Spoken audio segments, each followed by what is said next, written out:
Yes, guys, how you doing? Welcome back to the Spurs Talk Show. I'm here in Brighton Racecourse. I've just got back off the bus from the stadium, Tottenham Hotspur, on the back end of a 4-2 loss against Brighton.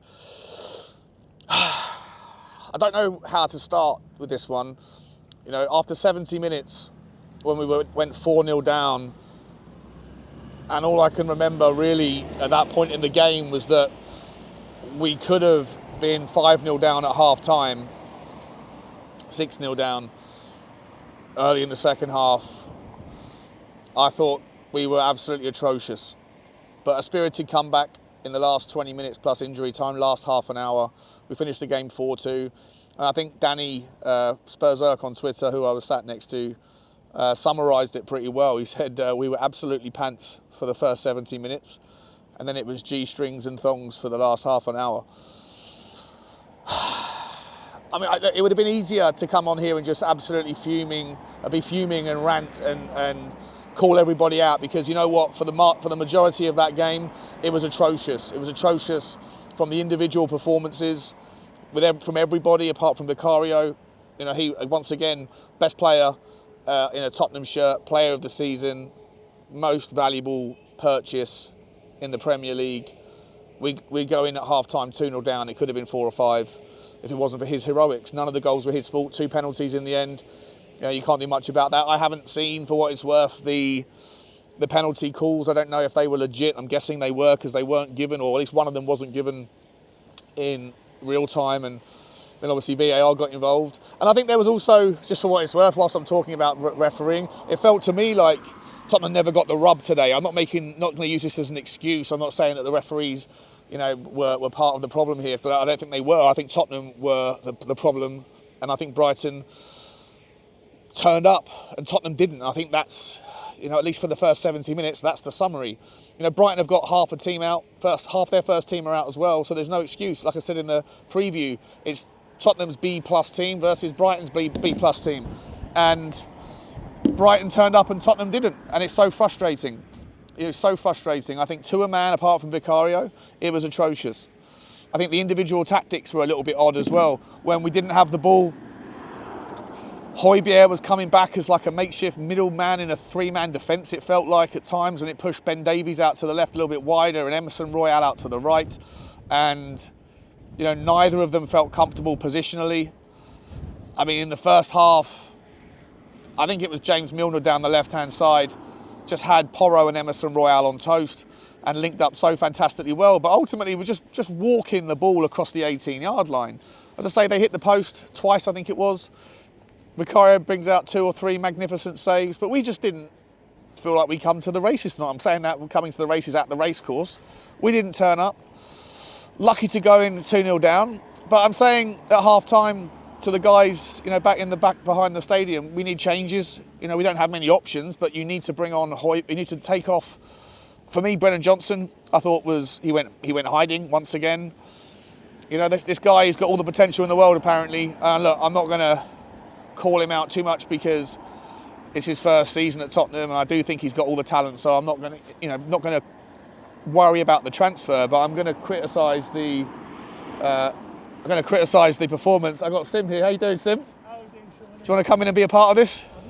I'd love to. You're good, mate. Well, I mean, I was saying it's 70 minutes of pants, yeah, 25 minutes of G-strings and thongs. You know, at the end there. Well, to be fair, we started the second half well, didn't we? But at the end of the day, we got what we deserved, didn't we? We didn't deserve anything out of that game. We got nothing out of the game. I am a bit happy, you know, with the way that we showed a bit of fight at the end. Yeah. Because I think most other teams probably would have just given up at 4-0. 100%. And just trying to damn an imitation. Well, you know what? We nearly did get back into it. Oh, really exactly, did. yeah. We really did. Yeah. So, I got to be a bit happy and proud that they showed a bit of character at the end.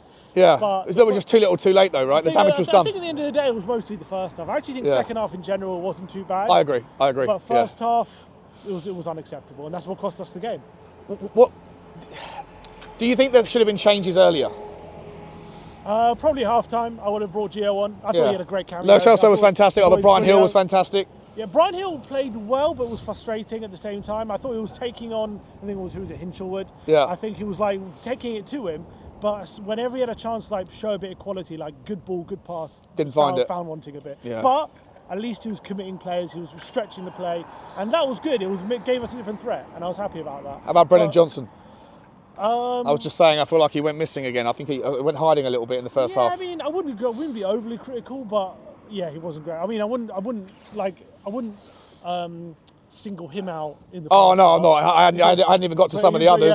Yeah, I would say he was disappointing. I thought Decky was atrocious. I thought Richarlison's first touch was terrible in the first half. You know, I know he had a couple of chances, and I don't know if the goals were correctly ruled out, if they were close or not. But yeah, you knowing know, Richarlison, probably not. yeah, exactly. Too many offsides, Yeah, right? exactly. Too many offsides. Destiny Doggy, worst performance for us. Yeah, probably. I would say today. Better in the second half. I would say think. overall today was like the first time I came away from the game, especially at 4-0, where I was like, we've been truly outplayed today. Yeah. Like even against like games we've lost this season, like Wolves and West Ham, I never really felt like we're outplayed. Yeah, yeah. We were just like, had an off day, but like today we were truly outplayed on the like footballing side, out-footballed. Yeah. Like the first time probably the whole season that's happened to us. 100%. But at 4-0, I was prepared to just put it down to like at the beginning of the season, we all said, look, there's going to be games, going to take batterings, it's going to happen, like it's a work in progress. But then we did show fight, and we nearly got back into it. So it gave me a bit of that feeling like, okay, well, there were some positives to take away at least. Yeah, 100%. I think that's what I was saying at the start. I think I was saying at the start of this, I've done like 7 takes on this. seven attempts. I'm not sure how to get because I was sitting there going, when I was 4-0, I was like, you know, this could have been 7-0 down here. And I was expecting to come here and just let loose.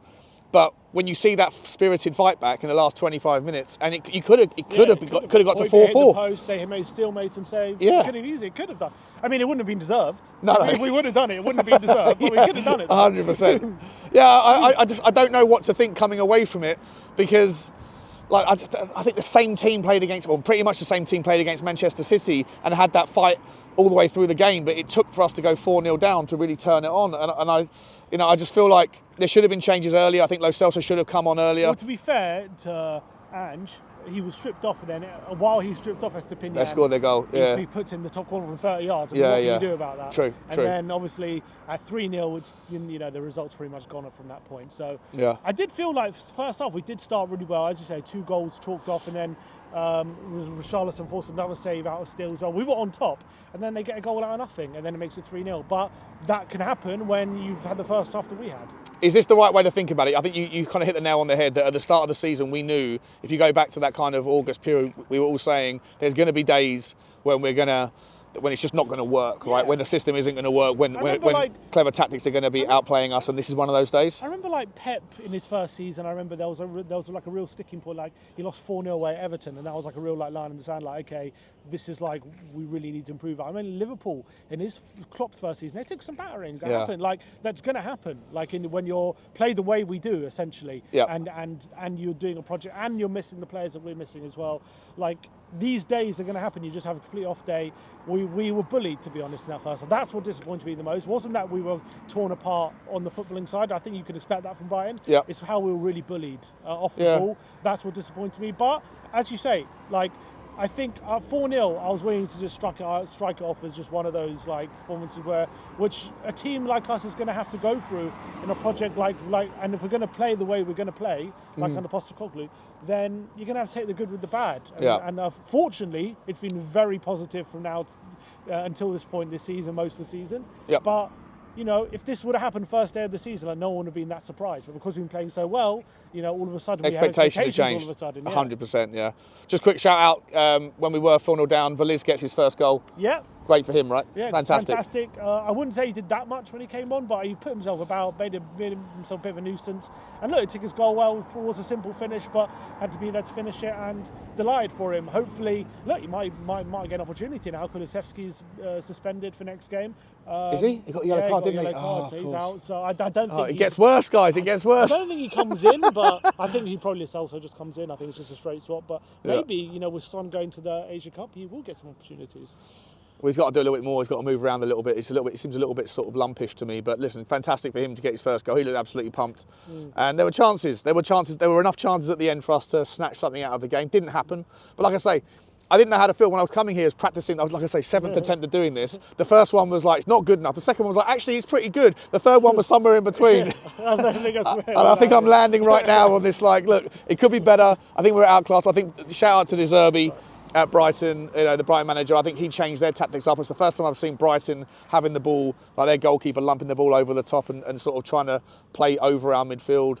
And it kind of, I think, caught us a little bit unaware in the first half, you know, and so fair play to them. Yeah, 100%. I think he out-tacted us. He changed it when they needed to. And it was a great performance from Brighton. Now, look, I have to say they were brilliant today, absolutely. And they've got their own injury problems, so can't take anything away from them. I'm really sorry, I've got to take this call. No worries, mate. Thanks, buddy. Sean, lovely to see you. Lovely to see you too, mate. And subscribe to Spurs Talk Show. And subscribe to We Are Tottenham TV. Cheers. Anyway, there you go. Listen, I'm going to leave it there as well, guys. Yeah, I think Sim sort of summed it up. I think the way I really feel about it, like, could have been better. Disappointed with the first half. I think the second half was spirited. Like I say, on another day, could have been 4-4. On another day, a different day, we could have been 7 or 8-0 down at some point. You know, it was just one of those crazy games. If you were a neutral and you managed to stay all the way through until the end, it would have been very enjoyable. Now, just on the journey home. Listen, guys, I love you all. Like, subscribe, and comment. Let me know your thoughts in the comment section below, because I don't really know how to feel about it. I feel like tomorrow morning I'm going to have digested it, and I'll do either a live stream or a walk with Bugsy and have settled on my takeaways. But yeah, one of those days, guys, one of those days, and we'll live to fight on. The good news is that at the time of recording this, Arsenal, I think, are still 2-0 down with about 10 minutes to go against West Ham. So all is not lost, and we'll go again. Like, subscribe and comment, guys, and as always, come on you Spurs.